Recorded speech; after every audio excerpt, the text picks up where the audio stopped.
everyone. Welcome, California, and friends from all around the world, apparently. Thank you so much for being here today. I want to thank our hosts, the California chapter of the Reading League and the California Reading Coalition, for putting our summit together today and just do a little introduction. Welcome to the fifth annual California Reading Summit, and I'm Leslie Zaroya, and my day job is as project director for the Reading Language Arts Unit at Los Angeles County Office of Education. And then my little volunteer side hustle, I also serve as the vice president of the Reading League California, and I'm going to be emceeing the event today. And I'm so grateful to see all of you here. And I can attest that we're just going to have a great morning. We have such great content lined up for you. So, with the many literacy challenges that persist here in California, I'm really excited about recent legislation and grant funding and partnerships that have happened to address the reading crisis in our state. In just the past few years, we've got the new Risk of Reading Difficulty Screener, woo-hoo, and AB 1454, yes, which is providing funding for training in the science of reading and new supplemental instructional materials. And it is just so important to recognize that those policies would never have been passed without a driving force of partners working behind the scenes. People like Todd Collins, who always remains the wizard behind the screen, but we all know him. Todd and the California Reading Coalition and the Reading League California and Decoding Dyslexia, EdVoice, the amazing policy work of EdVoice, families and schools, and so many other partners, and county offices of education who've taken on the work through grants and are making strides in educator training and coaching and leadership. There are just countless other individual educators who have lent their voices and ideas through committees and surveys and at meetings and hearings. And we want to thank all of you who have stepped up to make change in California. It's so exciting to see these concrete steps being taken, and not just legislatively, but across all these advocacy groups and educational partners and schools and districts in California. It really takes a community to ensure that this kind of wide-scale change can happen. And you are here today because you believe in that change and want to continue to learn more and do more. So thank you for all that you are doing, each of you in your own lanes, ensuring that we make literacy accessible for the students we serve. So we've got a lot of great speakers and exciting content for you today. Our focus this year is on moving the needle in student success. So we know that it takes time for the work to show up in state testing scores. And we know we're going to continue to see those scores rise as implementation of evidence-aligned literacy spreads across our state. But today, we want to look at a few places where the work is happening and making an impact and talk about what we've been learning so far. So with that, we're going to start with some welcome messages from some very big players in the work. And it really doesn't get much bigger than our very own governor, Gavin Newsom, who's been a staunch supporter of literacy work, and he's allocated millions in funding to support it. So let's take a look at a welcome message from our governor, Gavin Newsom. Well, I think we all can agree that reading isn't just a skill, it's a lifelong superpower. Literacy and language, they shape how kids learn, how we all learn, grow, and interact with one another.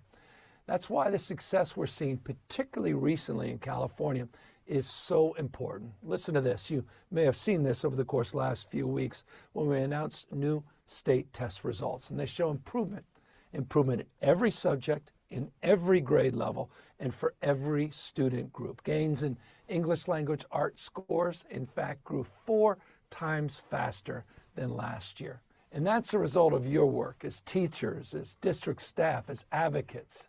You've taken all of the state's investments and you've run with them, doubling down on evidence-based teaching methods, working closely with literacy coaches and reading specialists, expanding learning time and opportunities, and finally, universal screening for those with reading difficulties in the early grades.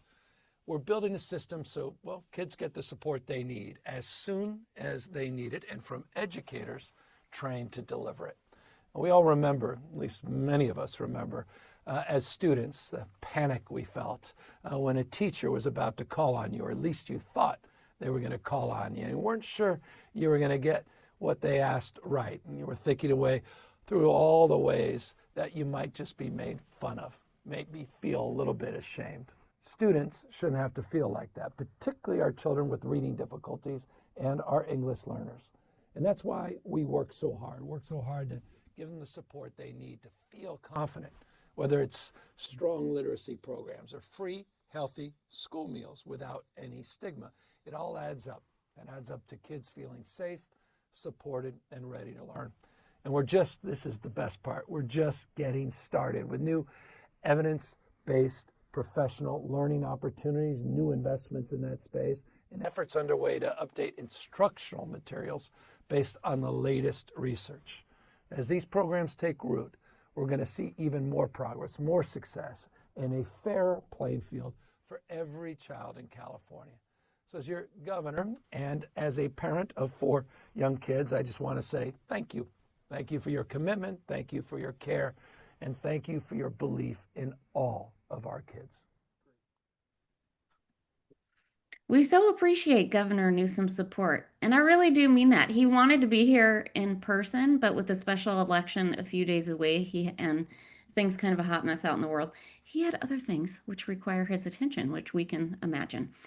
But we really appreciate his taking the time to record that message, and even more, his commitment to bringing better reading results to California students. You know, a lot of politicians can talk about this stuff, but he's putting funding and energy and policy into this. And that to me is really important because until we get that, we really struggle to make a lot of progress. So thank you so much to Governor Gavin Newsom for his support and for that message to our friends today. So, okay, moving along.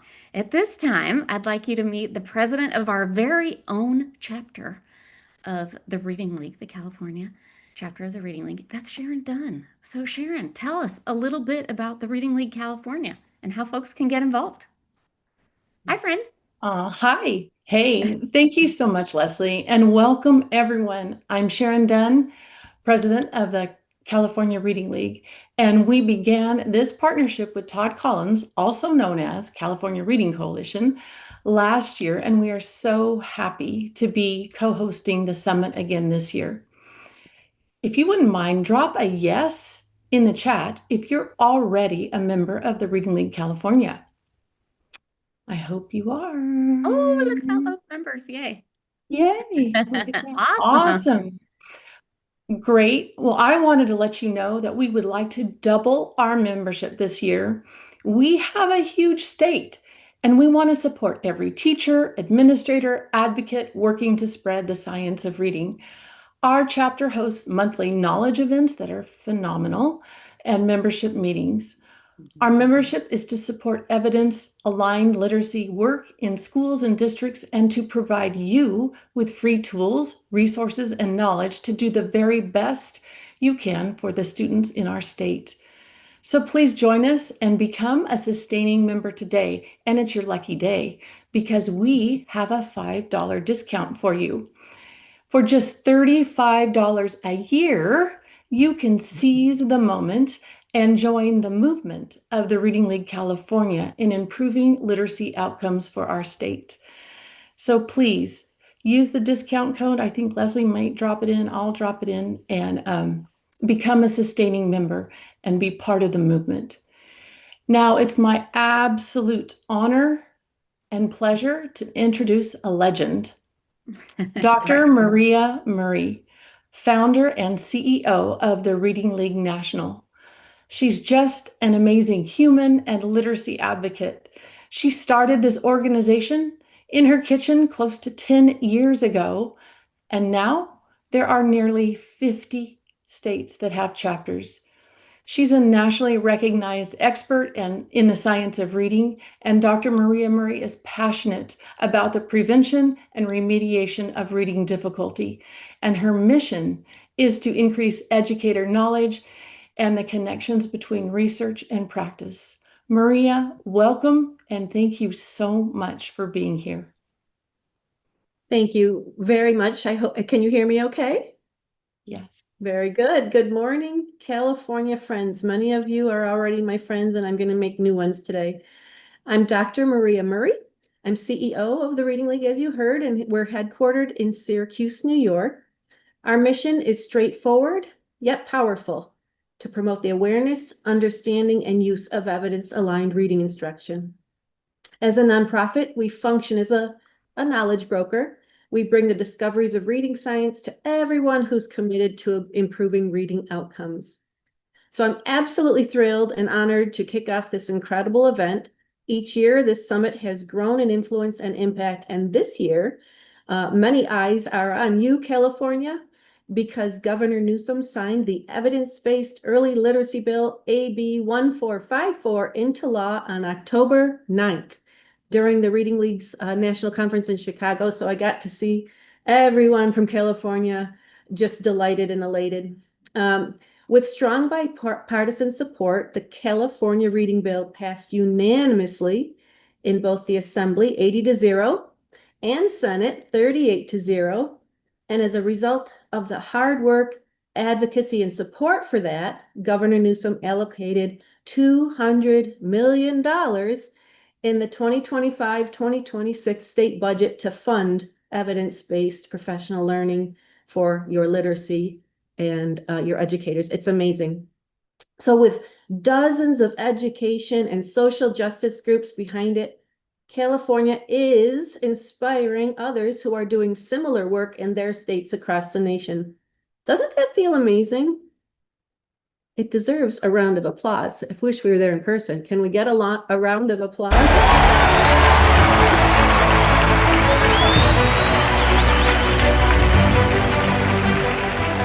Perfect. Thank you. Thank you. Thank you. You are amazing. Good tech group. You all aligned across groups, legislators, English learner advocates, reading scientists, parents, unions, administrators, and more, all in the name of children. The adults have to get it right so the children can have it right. Nothing I love more than a league. That unity paved the way for compromise, collaboration, and momentum. Let's name the organizations that signed on to support it. Californians Together, an English learner advocacy group, recognized Speaker Robert Rivas's leadership in ensuring multilingual learners would benefit. California Teachers Association and California Federation of Teachers, two powerhouse unions, leaned in to negotiate and shape the bill. The Association of California School Administrators, representing leaders who guide schools every day, brought its voice to the table. That's the power of collaboration. As someone who spent most of my career in higher education, often feeling like a lone wolf, I saw far too many pre-service teachers graduate underprepared to teach reading and writing, entering classrooms without the necessary tools or support to help their students succeed. Seeing California address this challenge directly is inspiring, and honestly, it's a who would have believed it moment for me. Your new law ensures that TK through 5 teachers will receive professional learning along with evidence-aligned instructional materials in every classroom to strengthen the work. At the Reading League, these pillars, providing professional learning to educators and evaluating curricula, are at the very heart of the programs we offer.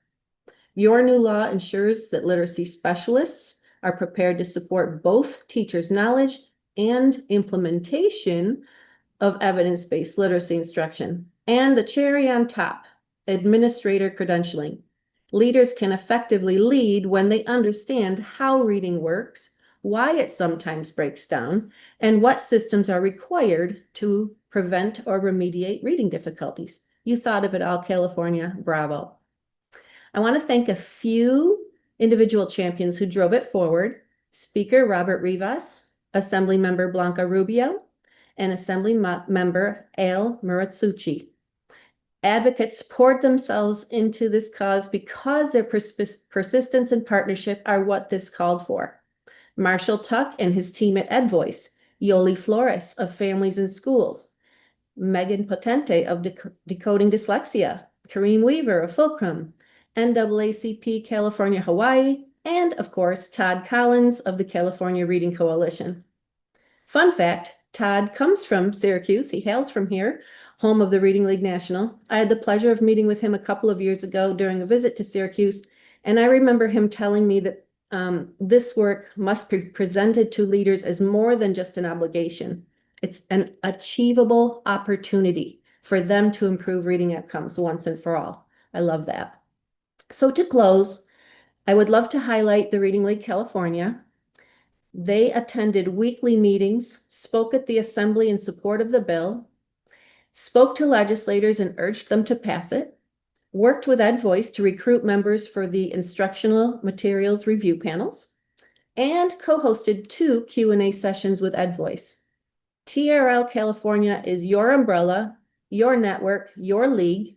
If you've ever wanted to contribute your expertise to a cause that truly directly transforms lives, this is your achievable opportunity, as Todd says. Join the movement of improving reading outcomes in your state. #ItTakesALeague. From all of us at the Reading League across the nation, thank you for welcoming me to your beautiful state virtually this morning, and congratulations to every single person there. Thank you.